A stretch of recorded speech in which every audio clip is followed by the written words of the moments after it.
ఆ దేశంలో ఉండే ప్రొడక్షన్ పెంచడం ఇవన్నీ అట్లాగే వేరే నాటో కావచ్చు, ఇతర డబ్ల్యూహెచ్ఓ కావచ్చు, ఇతర సంస్థలకి ఫండ్ కట్ చేయడం, తర్వాత ప్రపంచంలో ఉండే యుద్ధాలను అంతం చేసి దాన్ని కూడా ట్రంప్ శాంతి యుద్ధం ఈ రెండు కూడా వ్యాపారాలే డిసైడ్ చేస్తాయి.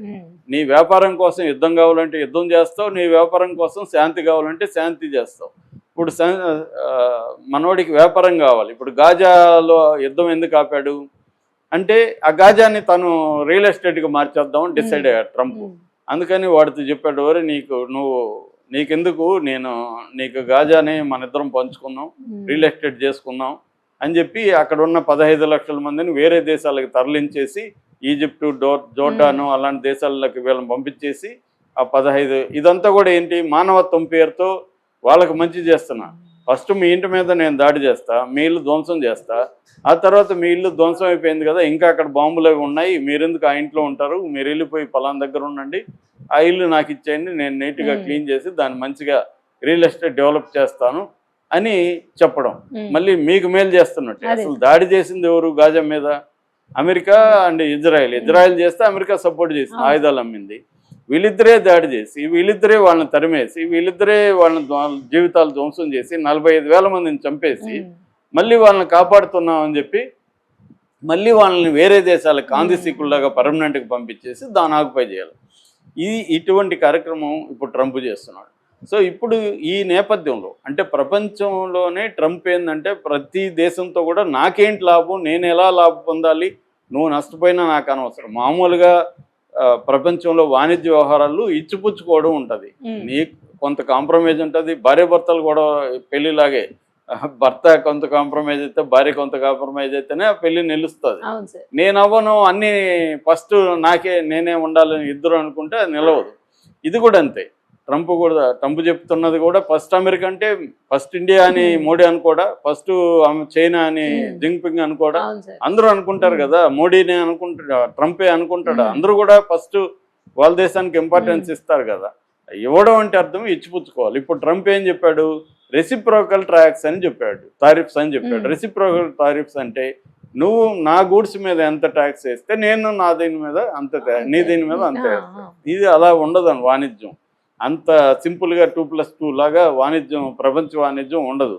ఎందుకంటే మనం ఒక టారిఫ్ని అనేక అంశాల మీద దానికి టారిఫ్ చేస్తాం. అంటే అదే ఇప్పుడు కార్ల టారిఫ్ ఉంది, టెస్లా మీద మనోళ్ళు దాదాపు 70% వేస్తున్నారు టారిఫ్. ఎందుకు వేస్తున్నారు? మనకి ఈవీ రంగాన్ని మనం డెవలప్ చేయాలి కాబట్టి విదేశం నుంచి వచ్చే ఈవీని మనం తగ్గించుకోవాలని చెప్పి డిస్కరేజ్ చేయడానికి ఒక దాని మీద ట్యాక్స్ తగ్గిస్తాము, ఇంకొక దాని మీద తక్కువ ఉంటుంది tax. For example Harley Davidson దాని మీద 50% ట్యాక్స్ ఉంది, అట్లా గోల్డ్ పైన చాలా తక్కువ ఉంది. అలాగా మనకి ఒక దాని మీద తక్కువ ఉంటుంది, ఒక దాని మీద. ఇప్పుడు మరి ట్రంప్ దేని బేస్ చేసుకొని ఆయన రెసిప్రోకల్ నువ్వెంత వేస్తే నేను అంత వేస్తాను అంటున్నాడు. అది ఎలా సాధ్యం అనేది మహా ఎకనామిక్ పండితులు తల్లబట్టుకుంటున్నారు. అంటే ఇది ఎలా చేయబోతున్నాడు, ఒట్టి బెదిరింపులేనా అని. చాలామంది చెప్పేది ఏంటంటే ట్రంప్ ట్రాన్సాక్షనల్ ప్రెసిడెంట్. ఆయన లక్షణం ఏంటంటే బెదిరించడానికి ప్రకటిస్తాడు.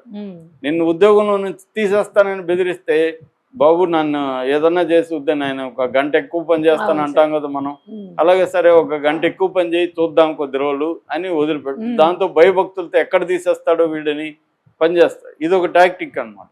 ఈ టాక్టిక్ ఇతను దేశాల మీద ప్రయోగిస్తున్నాడు. కానీ మిగతా దేశాలు కూడా అంత మూర్ఖంగా ఉండవు. ఆల్రెడీ కెనడా, మెక్సికోల మీద 25% ట్యాక్స్ అన్నాడు.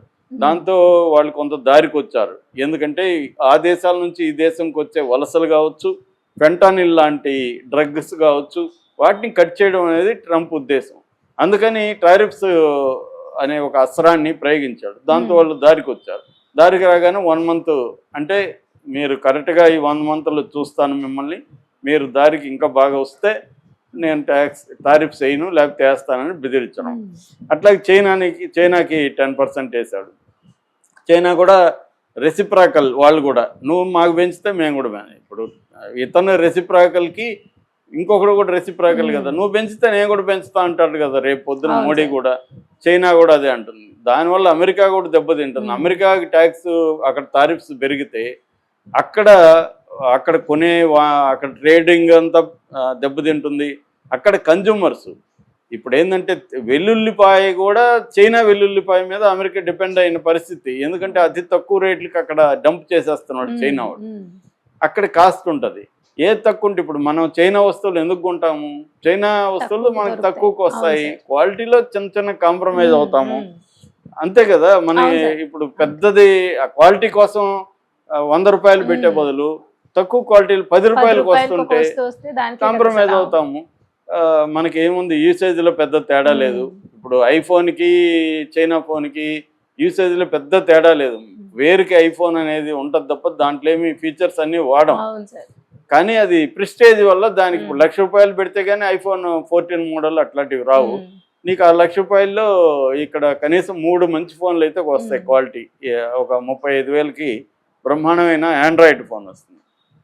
సో ఇలా ఏమవుతుందంటే చైనా అండ్ మిగతా దేశాలు అమెరికాని మార్కెట్ని కబ్జా. దీన్ని ఎలా డీల్ చేయాలో తెలియక తను చిందులు తొక్కుతున్నాడు.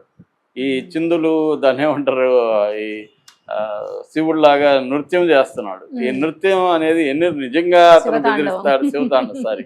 ఆ శివతాండం చేస్తున్నాడు ట్రంప్. ఈ శివతాండం వల్ల ఎవరు బెదిరిపోవట్లేదు, వాళ్ళు కూడా గట్టిగానే మాట్లాడుతున్నారు. ఆల్రెడీ ఇప్పుడు స్టీల్ అండ్ అల్యూమినియం మీద ట్యాగ్ పెంచాడు. స్టీల్ అండ్ అల్యూమినియం పెంచడం వల్ల ఇండియా కూడా దెబ్బతింటుంది, యూరోపియన్ యూనియన్ దెబ్బతింటుంది. ఆల్రెడీ యూరోపియన్ యూనియన్ గట్టిగానే వ్యతిరేకిస్తుంది. అలాగా ఇప్పటి వరకు ఏంటంటే ట్రంప్ మోడీ మధ్య ఏమేమి జరిగాయి అనేది ఇంకా అఫిషియల్గా బయటికి రాలేదు. మామూలుగా అయితే ఇది ఒకటి ప్రయోగించాడు. రెండోది మనకు ఒక మెయిల్ ఏంటంటే ముంబై అల్లర్లు 26/11 2008 నవంబర్ 26న ముంబై అల్లర్లు జరిగింది. అందులో 166 మంది చనిపోయారు. తాజ్ హోటల్ మిగతా వాళ్ళ మీద. దాని మీద ఆర్జీవీ సినిమా కూడా తీశాడు. సో అందులో డేవిడ్ కోల్మన్ షెడ్లే అనేవాడు మేజర్గా దాని వెనుకున్నాడు. అతనికి హెల్ప్ చేసిన అతను తహవూర్ రాణా అనేవాడు పాక్ కెనడా బిజినెస్ మ్యాన్ అనమాట. అతను అమెరికాలో ఉన్నాడు. అతన్ని అప్పగించడానికి ట్రంప్ ఒప్పుకున్నాడు. అది ఇప్పుడు మన మీడియా హైలైట్ చేస్తుంది, ట్రంప్ సాధించిన విజయం అని. ఖచ్చితంగా అది విజయమే, అంతవరకు మెచ్చుకోవాలి. అట్లాగే ఇమ్మిగ్రేషన్కి సంబంధించి ఇల్లీగల్ ఇమ్మిగ్రేషన్ మాత్రం నేను తీసుకుంటానని మోడీ హామీ ఇచ్చాడు. అంటే మోడీ మెయిన్ గోలు లీగల్ ఇమ్మిగ్రెంట్స్. అక్కడ ఇండో అమెరికన్స్ ఒక 54 లక్షల వరకు ఉన్నారు. అది దాని ఏమంటారు, వీసా, అమెరికన్ వీసా ఉన్న వాళ్ళు, ఇండియాలో ఉన్న వాళ్ళు ఒక 50 లక్షల మంది ఉంటారు. ఈ 1 కోటి మంది ప్రయోజనాలు మన మోడీకి ఇంపార్టెంట్ కాబట్టి మోడీ ఇల్లీగల్ ఇమ్మిగ్రెంట్స్ని పంపించండి, తీసుకుంటాం, కాకపోతే వాళ్ళకి బేడీలు వేసి దారుణంగా అవమానించకండి అనేది మోడీ రిక్వెస్ట్ చేశాడు. అది కూడా ట్రంప్కి పెద్ద విషయం కాకపోవచ్చు. అట్లాగే డిఫెన్స్కి సంబంధించిన మనకి కొన్ని విమానాలు అట్లాంటివి సప్లై చేయడానికి కూడా ట్రంప్ ఒప్పుకున్నాడని వార్తలు వస్తున్నాయి. అది కూడా మనకి ముందు ఎప్పటి నుంచో జరుగుతున్నాయి. డిఫెన్స్, తర్వాత ఏఐ అండ్ అదర్ టెక్నాలజీస్. ఎందుకంటే మనం అమెరికాలో మన వాళ్ళు కూడా టెక్నోక్రాట్స్ అక్కడ CEO లాగా చాలామంది ఉన్నారు కాబట్టి వాళ్ళకి నాలెడ్జ్